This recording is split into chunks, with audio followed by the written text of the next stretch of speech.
Welcome to Real Talk with Tina and Ann. I am Ann. And before we dive in, I want to say this. While today's story includes unimaginable pain, it is not defined by tragedy.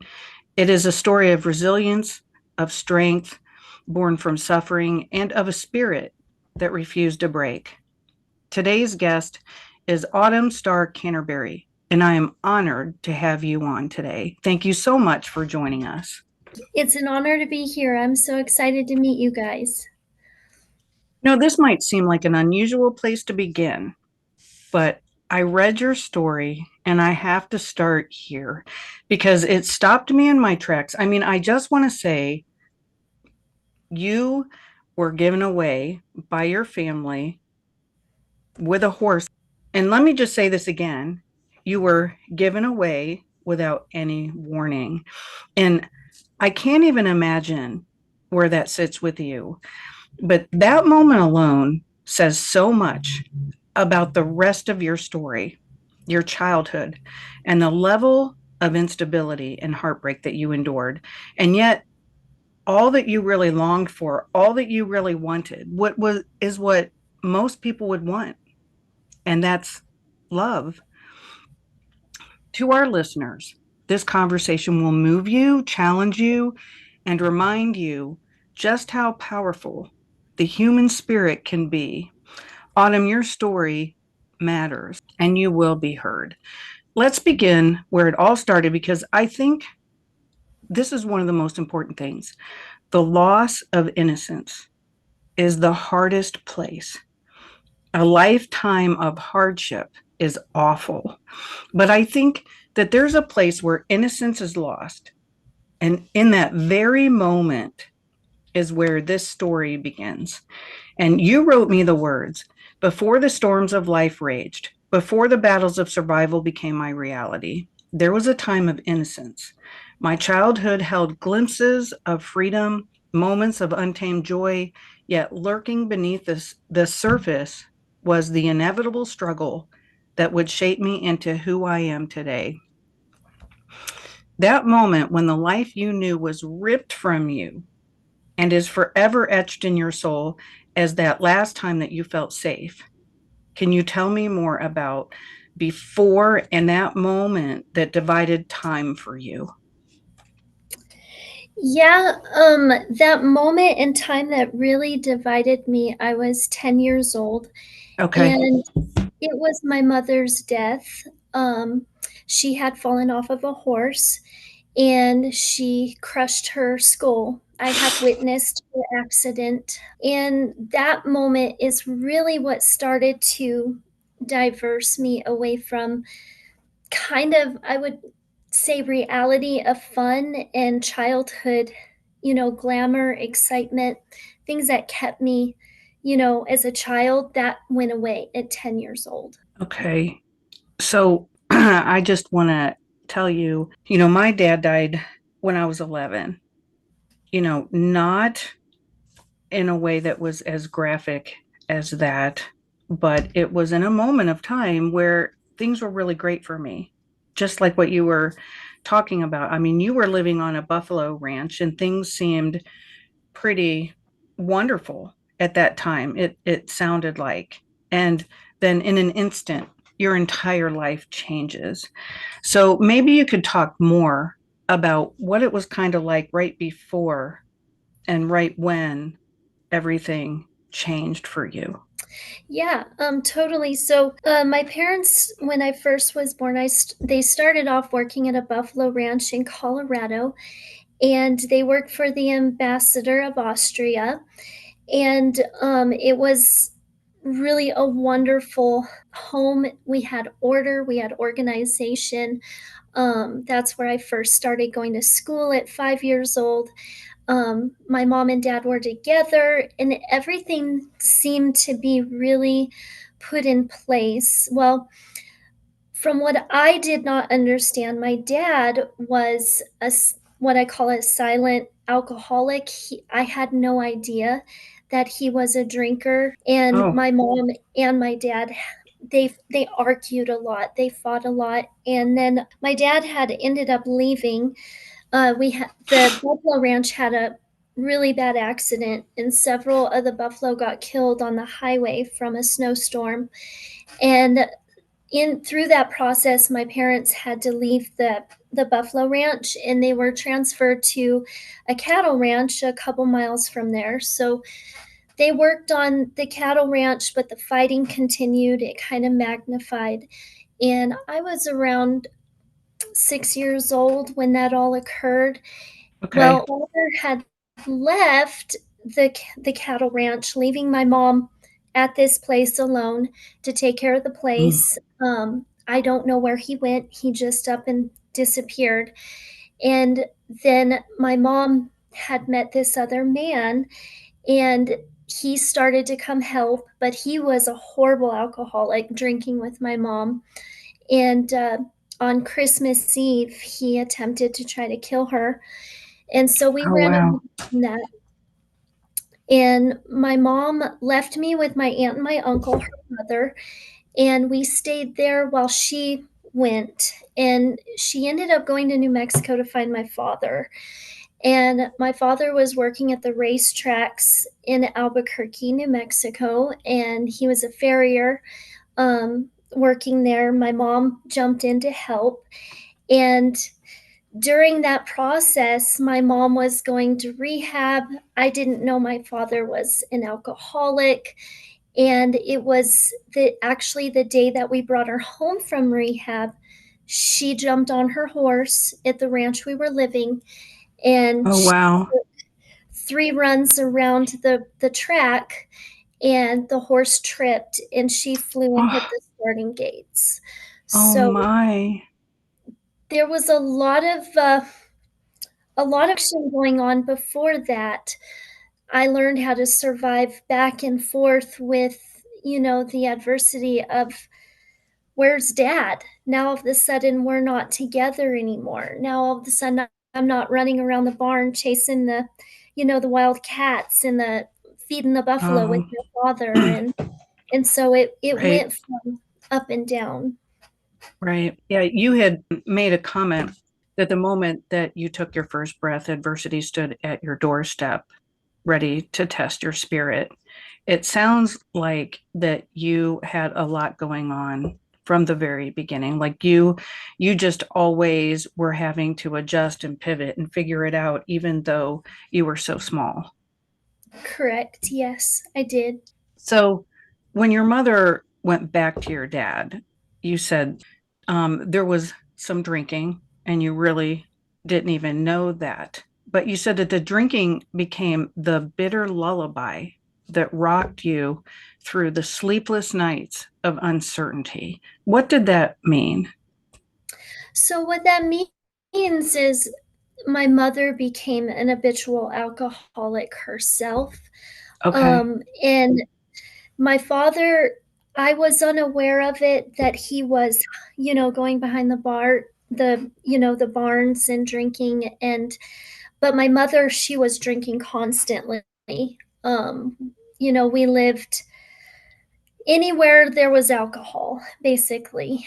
And that was just kind of what I knew at a very young age, was alcoholism is the way adults deal with their problems. You did say, and I found this very interesting because I grew up in a household that was this very same thing where uh, I believed that after my dad passed away, there was a lot that happened. There was a lot of abuse that happened. And my mom spent the rest of our lives running from something unseen. And you actually made that statement to me. You said that, your family was running from something unseen. How did you know that? How did you feel that?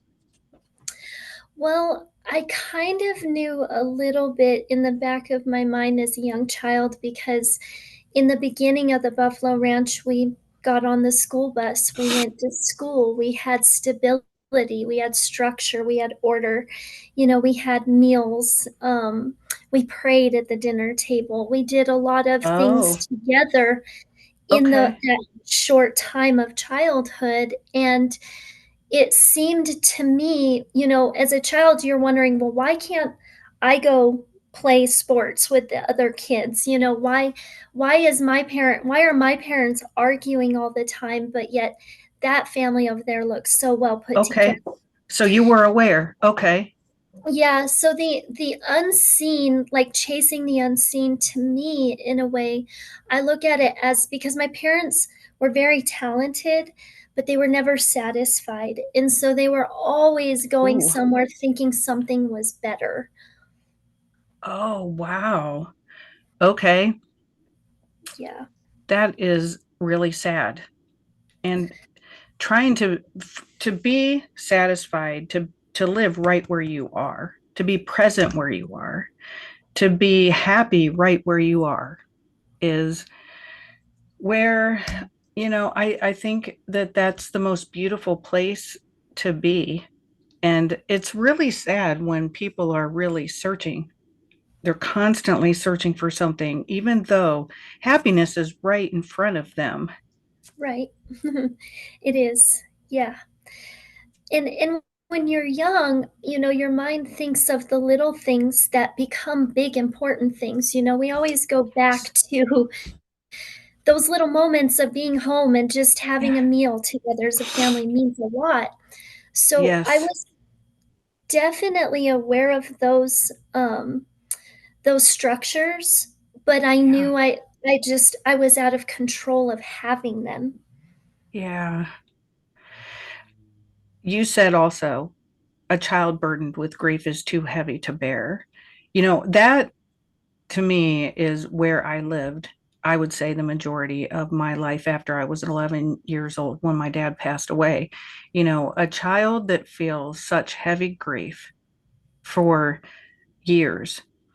I think it's just too much for children to bear. It really deeply affects who they are. How would you say that carrying that grief throughout the rest of your childhood affected you? And even in school and relationships and everything, I mean, how do you think it affected you? Well, it affected me and impacted me as who I am immensely, because Okay. I I totally, when I witnessed my mother's death, I didn't focus at all on my education. But Okay. very, very shortly after that death, my father completely quit taking me to school. I worked on the Oh. ranch. I worked horses. I I was a workhorse. I missed school Oh. most of my Wow. life. So what really impacted me was fear. I learned how to live in fear all the time, like, yes, sir, yes, ma'am, yes, sir, to everything and everyone. And I lost my own confidence of who I was because of those patterns. Grief, fear, those things are so encompassing. And when they're in you, there is hardly any room for anything else. I mean, it's hard to let the love in, the joy in, especially when you're so young and you're always waiting for something else to happen. Right. Yeah, you kind of put in first gear how to survive. All right, I've got to get through this. How much longer? You start to disconnect from things of feel, love, excitement. I lost birthdays. I lost holidays, Christmas, Thanksgiving. A lot of it was just gone. Did anybody notice that you weren't in school? It was back and forth. We had social services show up a time or two, but I was threatened. If you say anything, I will kill you. You will keep your mouth shut. And so you learn fear at a very young age. My father could not, you know, I have to go backtrack a little bit here, because my father was a very talented person. He was a horse trainer, a farrier, an artist. Oh, Um, he was a cowboy through and through, and he okay. cherished me and my sister when we were very young. But Okay. after my mom's death, it seemed like he didn't handle things very well. And that's when the Got it. abuse really came into play. And then I was introduced to my stepmother, which was the Yeah. massive corporate of my abuse. Yeah. If you could talk more about your stepmom, because it seemed like things really got a lot worse after she came into your life. Yeah, so it was something like 6 months after my mom had died. My dad had Six brought months? in, Six yeah, months? not very long. And my dad had introduced us to a woman, and she hung out a little bit. She seemed okay, but my guts, I'm not ready to have another mom. I don't want Oh my somebody gosh. in our, bombarding our family. But Sure. I accepted it and she moved in. My father had bought 80 acres out in the middle of nowhere in New Mexico and started putting horses on there. And we lived on that property in a tent for a while. And she always seemed very jealous of the fact that my dad was close to me. And so she would argue a lot. She would cause a lot of conflict. And moving forward in the years, it became abuse to the point where I was not allowed to eat. She would feed me one time out of the day, if that. Uh, she had two twin daughters. They were both disabled and blind, and she blamed me for their disability. Um, Were they with your father or yeah, before? they were my Oh, half sisters with this new woman, but okay. they kind of took place of me and my sister. And me and my Got sister it. kind of started to disappear from having a family. We became the workers. We chopped weeds, we cleaned horse pens, we watered horses, we worked day in, day out, day in, day out. We had to earn our food, and then after a time, we were no longer allowed to eat. So I lived on horse feed, I lived on grain, alfalfa, whatever I could find. And then with the social services coming in and out from school, uh, he would put us in school for a bit, but then we'd be back home. And so there was a lot of question there, but he seemed to do really good at putting us in just long enough to keep us out of trouble with the services. But I didn't focus in school. I didn't know how. I just I was so far behind by then. Well, if things are not in place at home, it's really hard for a child to be able to pay attention and learn in school, period. Yes. Oh yeah. You can't focus, when you're going through any kind of heavy trauma as a child. Yeah. Mhm. Now, this is about when, and I'm not sure what was going on with your family at the time when your dad got to the point that it did. Maybe that you could talk more about that. So I was about 14 and a half, I believe. I was somewhere in that age. And we were working at the ranch. My dad had somewhere along 100 head of horses that he was training for other people and Okay. ferrying. Okay. Um, and I remember it was monsoon season because it was raining really hard. And I was cleaning one of the Mustang's horse pens that he had told me to go, pick up and haul the manure out. And this old Ford pickup and horse trailer comes up the driveway and parks in front of the house. And they're talking, and I assumed it was some cowboy that my dad had knew from a long time ago, but I didn't know who he was. And well, anyway, my father goes up to the horse pen where I'm working and he says, you're gonna go with this man. He's gonna need you to help clean his house and take care of things. So go get your jacket and load up in the truck. And so they did some talking, and I jumped in the truck, didn't know who this man was, and they loaded up this Mustang that this guy supposedly needed for the feedlot that he was working at. And we hauled off to Texas. And my dad never said goodbye, nothing, never explained anything. I just stared out that window as it's raining the whole way to Texas. And I was hungry, I was scared, I was petrified actually, so I never said a word. And he pulls over at a gas station and buys me a soda pop and a candy bar. And I tell him thank you. And um, we end up in Dimmitt, Texas, and we drop the horse off at the feedlot. Well, long story short, this I had to adapt once again to a new environment, a new person, a new situation, and I'm just going with the flow.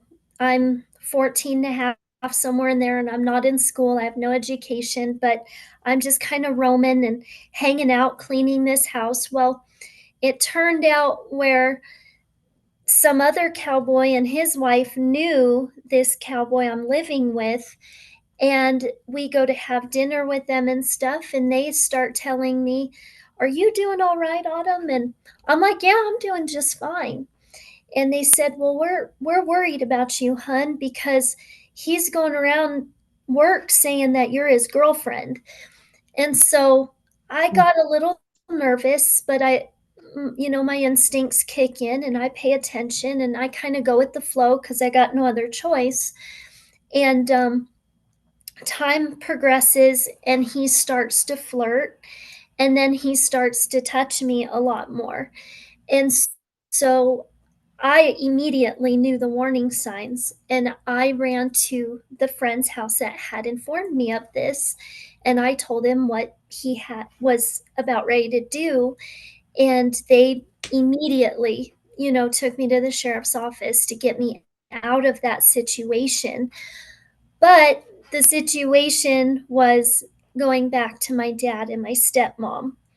And so they came to Texas that night, picked me up, and just beat the crud out of me, telling me I was a liar. How could I accuse a man of such a thing?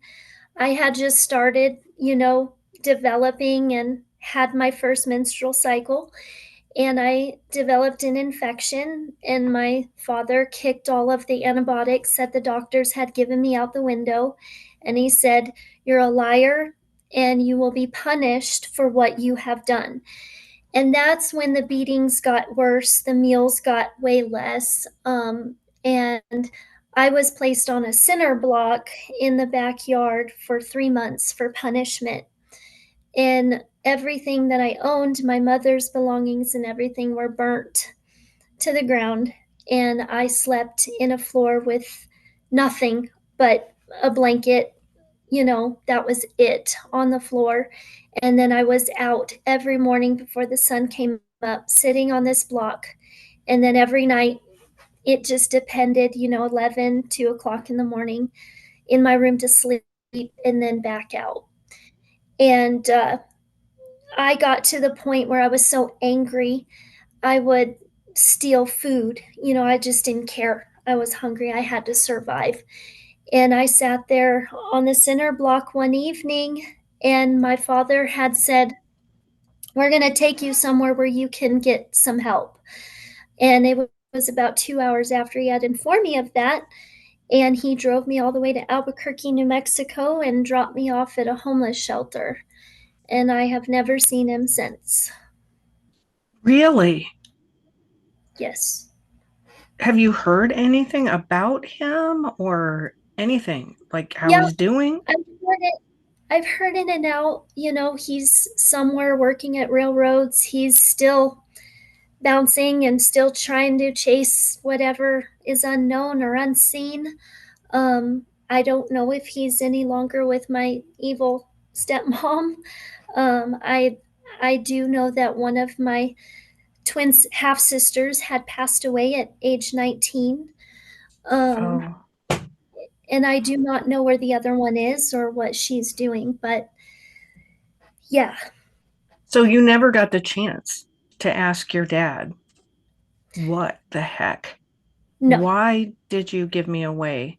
Not once, but twice. I, Right. I mean, that would be, I think, a question I would want to know the answer to because, I mean, you were just a child.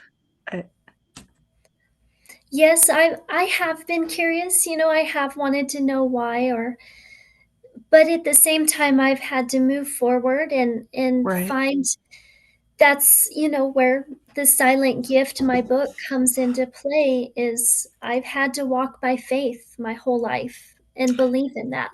The other part of that is, though, in a way, it you wouldn't want to live in a place like that. I Right. mean, it would have been like bittersweet. Mhm. Kind of glad that you're not maybe getting that abuse, but yet, the unknown sometimes can be the scariest part. And it seems like it never felt like you really were able to find that love that you needed. Now, you at some point did go looking for your biological family, correct? Well, I did. I was in the homeless shelter for a while, and then they had placed me in foster care, and I lived in a couple different family with a couple different families. Um, and then I was 16 years old, and I got myself a job working at a nursing home because I found love there. A lot of grandparents, they Oh, just sucked me in, and I worked super hard. I loved it. And then at nighttime, oh, I would walk to the college to get GD classes at 16. But I was so far behind in my education, I didn't even really know where to begin. But I tried. Well, during that time, I went on People Search, to look for my mom's brother, my uncle that was living in Colorado. And I found him and I called him right away. And of course, because he had known nowhere where I was at, my dad, totally disconnected from everyone. They came all the way to Albuquerque to pick me up and hauled me back to Colorado and tried to put me back into school. They flooded me with love. They oh, just, that's so great. they were amazing. They tried so hard to help me, you Mm, know, heal. But we didn't talk about the things that had happened. We just tried to work okay. on moving forward. Well, I tried to go to school once again, but I was so far behind on credits and just didn't understand just some of the basic terminology of any education, really. So I ended up dropping out. Mm, And that's when I decided, well, maybe I'm going to sign up for the Navy. And I went mm. ahead and tried to become a U.S. Naval Sea Cadet for the Corps so that I could, get some education and have some stability. But they said, you need to get your high school education, sweetheart, in order to make it this far. I quit because I didn't know where to find help. And that's when I started to look towards finding love and affection through a family. And I was like, well, maybe I need to get married and have children. Mm. And so I met a rancher. And of course, we didn't hesitate at all or take any time getting to know each other. We jumped right in at 19 years old. And I wanted to have a family and have a perfect, little house on the prairie life. Yeah. I mean, I would think that at that point in your life, you had not, except for the little bit of time that you did get to know love, which I'm so glad that you got to understand and feel that for even a short period of time. I mean, that's such a blessing.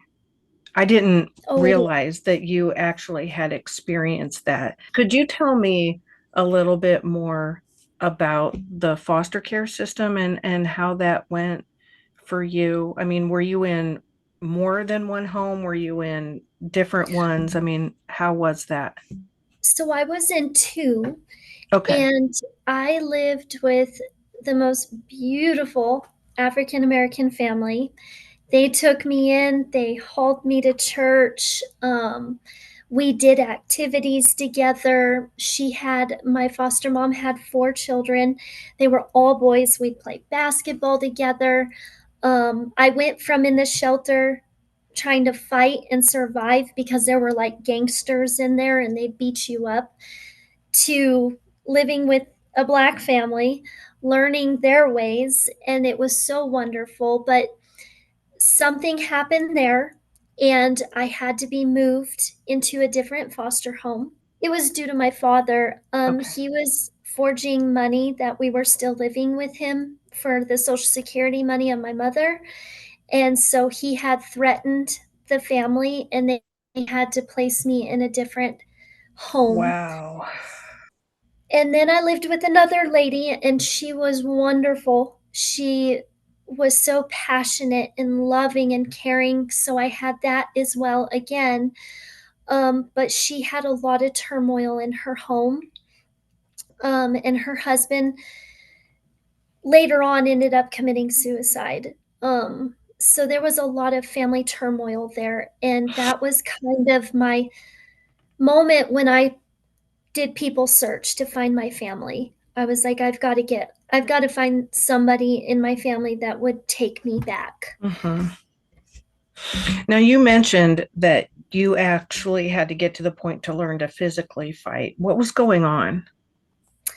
Yeah, so being a rancher, a girl that grew up around horses and animals her whole life, being thrown into a homeless shelter in Albuquerque with a bunch of kids that definitely know how to fight and Oh, street savvy. Um, I was definitely the out of place person. I stood out like a sore thumb going in the shelter, and so my very first day being introduced there, I was grabbed by a bunch of girls. They threw a sheet over me and beat the crud out of me. And so I had to learn immediately how to either sink or swim. And that's when, if you're not strong enough to beat them, you kind of join them. So I had to fake a lot to make it, um, because I was scared. was this a homeless shelter for kids? Yes, this was a homeless shelter for troubled kids. My dad had found it Oh, somewhere. And okay. in my book, I explain it in depth, of how my dad and my stepmom had taken me in this homeless shelter for troubled children, and they lied and told them the reason why I'm such a bad person is because I caused my twin sisters to be blind and disabled. I had to take the blame for their disability. I mean, that Uh, doesn't even make sense that it that could does be your not. fault. It It does. does. It doesn't, but they bought into it. I don't know how. I mean, I'll never forget sitting there behind, my stepmom and my dad, having to nod my head and say, yes, sir, to the guy that asked me, did that really happen? Um, I took the blame for something I never did to get out of a situation I never deserved. How long were you in the homeless shelter? I believe I was there for a good 6, 7 months, because I remember Christmas there. I remember the New Year coming into play, and then it was around March or something. Well, I can't remember, but I'm thinking it was about 6 months. And still, Yeah. there really wasn't much schooling being offered. No, no school. Mm-mm. I just, in this kind of a shelter, you have chores. You have to have your room cleaned. You got to help pick up the bathroom because all the girls are on one wing, all the boys are on another wing. Um, and then meal times, and then they have, activities for the kids to do. And then that's just kind of what we do. Now, you talked about a little bit in some of what you sent me about bruises not only stained on your skin, but your soul. So, could you talk a little bit more about how abuse can penetrate your soul?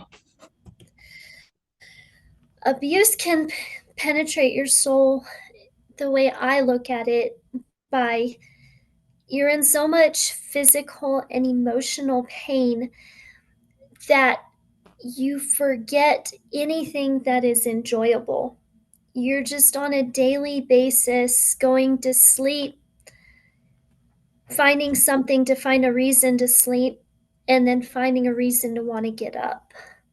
Um, Yeah, you said that your only crime was existing. yes, and I don't take that lightly anymore. Um, because it was a very painful up and down roller coaster in my childhood.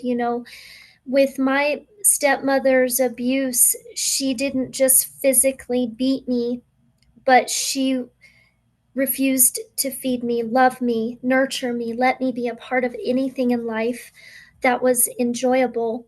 um, I almost felt like a parasite to this woman.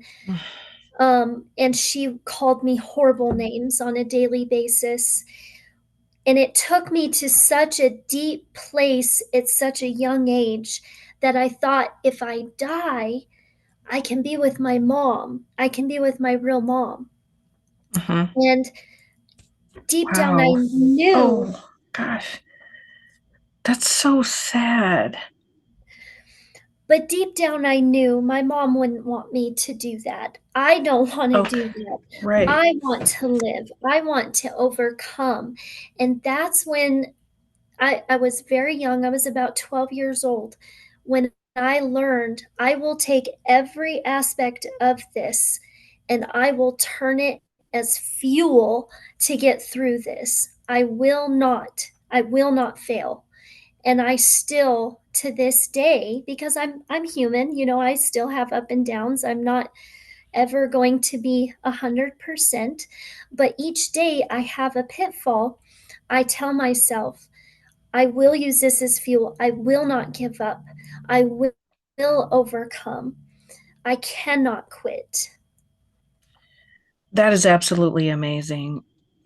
Like I said at the very beginning of this podcast, I mean, this is a story of strength and resilience and somebody that is not giving up. And I really give it to you because, as you mentioned earlier too, about getting married at 19 and starting a family, I mean, things really got rough for you again. But, you never gave up. I mean, you're still in the game. You're still giving it your all today. Can you talk more about what ended up happening after now you're 19, you're married, and uh, what happens? So I meet the most beautiful man in my life, a cowboy, cows, horses, ranching, the mountains in Colorado, and I melted. And I said, this is my roots. This is where I'm going to go back. I'm going to be a rancher's wife. And I met him through the area that I was living with my family. We get married, and I attempt once again to get my high school diploma, and Okay. I failed the math. And so instead of continuing to finish, I go ahead and I'm like, oh, whatever. I can just be, a rancher's wife. I can live this way. Well, I end up pregnant after we get married, and I have a 1 pound, 12-ounce baby girl. We're up moving cows, and I go into labor. They hold on to her long enough. She's born super early at 28 weeks. Mm. And I go through another survival, another, oh my gosh, now I have to learn how to be a mom. And so I live in the NICU with the nurses and them for 3 months and learn how to be a mom. They teach Okay. me everything I need to know, and life seemed pretty okay, even though it was, a fear of having a really early child and not understanding why. Um, it was still okay. Well, then it became a control. Well, you don't need to drive anywhere to go get groceries. I'll have my Mm. dad come pick you up. Um, I didn't have a driver's license or nothing. I learned how to drive tractors being married, but I never got my driver's license. Well, it became a control where I lived on a beautiful ranch and a farm, but I'm fenced in. I can only go so far. I can only do so much. And it made me fight back. But I fought back in very unhealthy ways, Oh, how?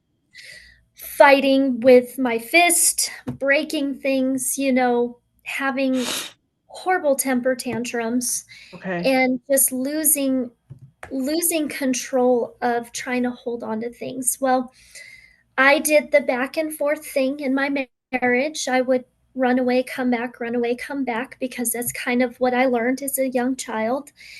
But I was aware of what I was doing, so I took a lot of counseling. I went to a lot of, Okay. counseling sessions to learn. But my marriage, my ex-husband would never take the initiative to go into marriage counseling himself or learn Mm. new aspects. It was this way Okay. or the highway.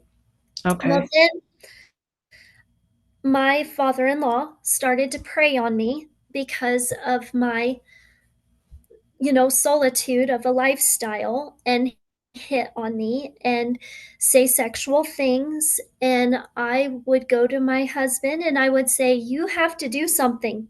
I mean, like, we're living close to him. We even, built a cabin up on the family ranch, and here he is hitting on your wife. And it became a lot of emotional, narcissistic abuse that I did not recognize. It was a whole new pattern of abuse that I thought was normal. And even though I knew things were wrong, I still thought my marriage and everything was normal enough. So I, without even recognizing, go into survival of faking it to make it. And that's Mm. when I had two more children, and I start perfecting everything. I become the amazing baker, the house cleaner, running the tractors, running the farm equipment, helping out be a secretary. For 20 years, I tried so hard to be the best wife, mother, helpmate possible, but it kept magnifying and getting worse and worse. And when we would argue, he would lock me in rooms, closets, bathrooms. He would stand in front of the vehicles and take the keys so that I couldn't get away. And there was just a constant control abuse. And then it got to the point where my mother-in-law and father-in-law would come and lecture me on how I'm the crazy person. Mm. Well, after I had enough, and I enough was enough, and I stood out the beautiful ranch house window for 5 hours and said, "I've got to go." And I was already drinking at this time. I put that in my book. I started to drink to hide the pain. Mm. Um, and my ex-husband knew that, and he threw me in rehab. And he said, "You're going to get some help." And I took the blame once again.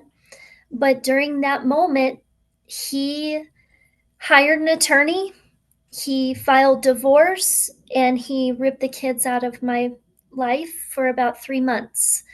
And then I was in the process of living at the farm, writing a book, and doing things for my self help.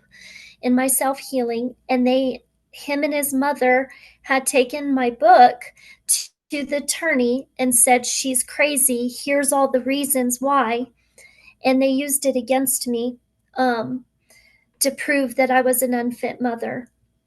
And so I raised a 1 pound, 12 ounce daughter. I was the mother that interacted at the school, everything, brought the cookies, everything. I always was there for my children, to 1 minute being ripped away from them and kicked off of the farm and homeless once again. And he took everything. He took the farm, the home, the vehicles, everything we had, the accounts, and I had to start over. And that's been 2 years ago. Oh, it's been only 2 years since that happened. Yes, ma'am. Have you seen your kids? Yes, so I kicked it into another gear, and I took everything. I sold my car. I took everything I had in my account, and I hired the best attorney I could find. I paid him, and I got my children back like within 3 months. Oh, There wow. was no solitude evidence of proving I was a bad mother, unfit person. They said she's stable, she's sound, she is not what you guys are accusing her of, and they they got my children back, and it's 50-50 now. So I have them every other week, and they do tons of counseling. They work, with a therapist when I have them, that she has horse therapy. So I take them because now they're dealing with a storm. Yeah, so they obviously see your ex, and it's a back and forth between you two. Yes, ma'am. Okay. And the father-in-law?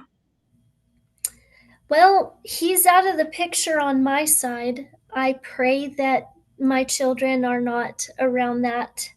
I pray every Sure. day. I try my hardest. They seem to be doing wonderful. Okay. How old are they now? Like, So I 18-year-old and a 14-year-old and a 9-year oh, old. okay. All right. Wow. I am so sorry that all this has happened to you. Some of the things, the worst things, the physical bruises and all those things are hard to deal with. That's one thing. But when you continually get the the things on you that cause bruises to your soul, the inside things, and you had quite a bit of that. And your ex, the worst thing that somebody can do is the gaslighting, the crazy making, that kind of feeling where you feel like you're the one that's doing something wrong. Like you can see what's happening, but they're presenting it in a way like you're crazy because this isn't really Right. happening. And that can really just make you feel crazy. It really Yeah. can. Oh yeah. It can. I mean, I I got to a point where I said I have to save myself, because all the material and the great things that I'm living with will come back. But I'm not going to come back if I keep accepting this pattern of Right. abuse, turmoil, of anxiety, adversity. If I keep following this direction, I'm never going to heal. What's going to happen to me? And what kind of a leader, a mentor, of a mother for my children am I going to show them if I continue to follow this path? And so, my Okay. process of healing and becoming a better self-worth of who I am, I implemented that 5 years ago.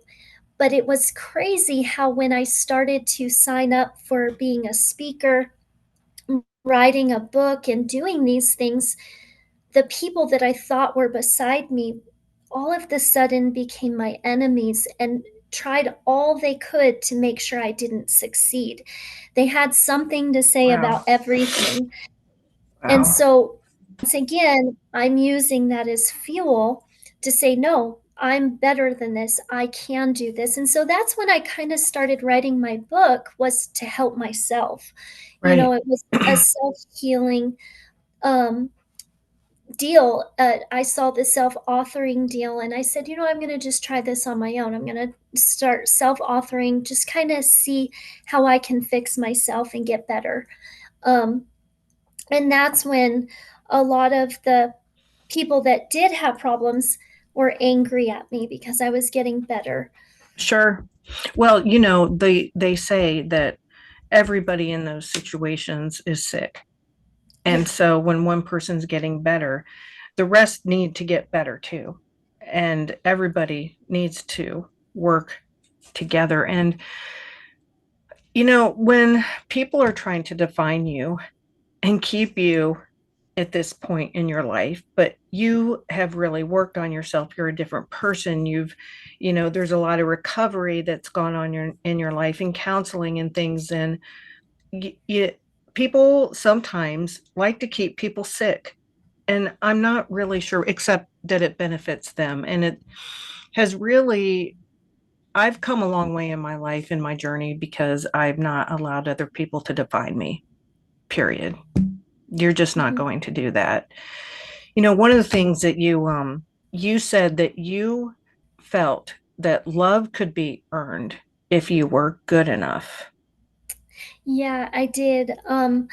During that marriage of 20 years, I had thought after so long of never just being accepted for who I am. Like, you're just an amazing woman. I just want to get to know you more. I never had that. It was always, well, you need to learn how to do this. I started to go back to when I was a child with my father, working horses and all that.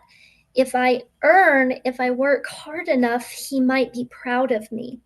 Well, I Oh, started to see that when okay. we'd go out and work cows or build fence or something, he would be so happy and excited and proud Oh, of me. And so I okay. started to think, okay, love has to be earned. It's not unconditional, it's conditional.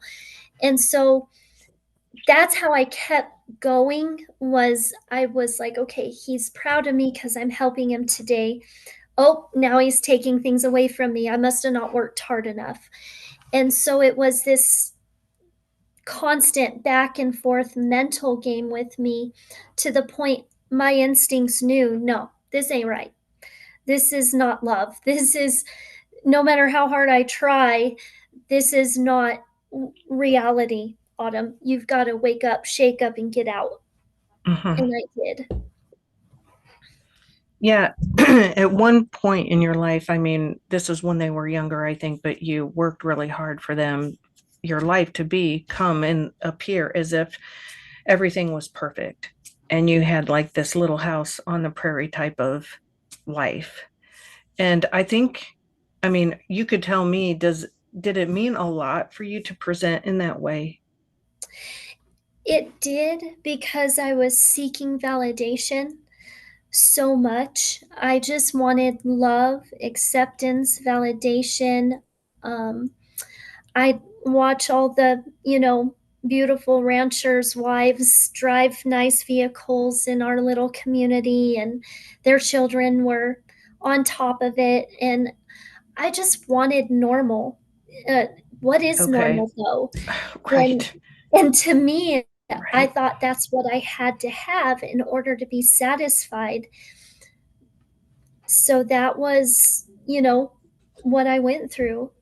But I don't I don't regret a lot of my tries, because I taught my children a lot Oh, of values in life, I you know. love that. I absolutely love that. And my children are overcomers themselves. Like, my 18-year-old just signed up for the Marines. She leaves for basic training this summer. My middle daughter, she is a horsewoman to the core. I mean, she Mm, wants to be a veterinarian and she's never changed. okay. She's driven. And my son, he's a lover and he loves validation. And so I really, you know, have opened up my mind with my healing to pay attention, and I'm more attached to children now because of it, because I try to Oh, go back and I'm like, okay, I remember that feeling. I remember that fear. I remember that judgment that adult did to me. And so I can really communicate with children because of what I've gone through. I'm sure they really respect who you are, how It's been much up you've. and down. Okay. Yeah. Yeah, Well, I never opened up and told my children very much. I kind of hid that, you know, to let them know, but at the same time they knew a little bit. can I ask, with everything that you went through, were you able to love them the way that you had never been? Oh yes. It Okay. I tried with every fiber in my body to be the opposite of what I had to feel. Now, mind you, I'm only human and I didn't deal with certain outbursts at times. I would scream, I'd yell, they'd witness my Sure. tempers. Sure. They were like, "Mom, what is wrong with you?" They seen those reactions that I did, Right. but I was never prideful enough to not say, "I'm really sorry that I did that. I'm really sorry that I said that. Let's work on this a little better. Mm-hmm. And please forgive your mama because I'm trying with every fiber in my body to be the best mom I can." I would, you know, one step forward, three steps back kind of Uh-huh. Sure. situation. Yeah. Learning how to be a mom without having a mom. I would read books like crazy, okay, this new parent guide, or I always tried to seek out, an education as hard as I could, even though I didn't have one. And I was never afraid to ask Oh, for help, you know, okay. That's key. That's and really important. it is, yeah. But the more that you asked for help or worked on yourself, you said that you were looked at as being selfish. Yes, I was. My sister, my all my relatives on my ex-husband's side judged me so hard. It was almost to the point where they're here and I want to be here, but they'll bring you down so they're always right here, and Mm-hmm. they don't see above and beyond. I'm not a logic scientific thinker. I'm a dreamer. I'm a person that's full of emotions, and because of that, I believe that's where I'm at today. And they didn't like that. Being married to a rancher, cattle people, farmers, they're very logic. They're very very scientific minded, and Okay. they don't see what I'm seeing. They think, "Oh, that don't make no sense. I mean, like, you got to do it this way." Or they would tell me a lot, well, you're either born with it or you'll never have it. Or, Mm-hmm. you know, I was told, no offense, but because of your past, you're never going to be where we're at in life. And so I was told a Wow. lot of criticism just because of my upbringing. I was judged heavily because of that. It was almost like people were just expecting you to fail. Right. And I got used and comfortable to failing because I didn't know what I was capable of doing. I only knew what I was capable of um, being accepted to do. And I would never cross that boundary of trying to become even more because I was afraid of judgment. What you had a lot of invisible things going on inside of you, but one of the biggest things I think is was that gift that you talked about. I mean, what saved you? A lot of things saved me, but the keynote is faith. I had so much faith that I'm going to overcome this. My heavenly Father, my God in heaven is the my reason.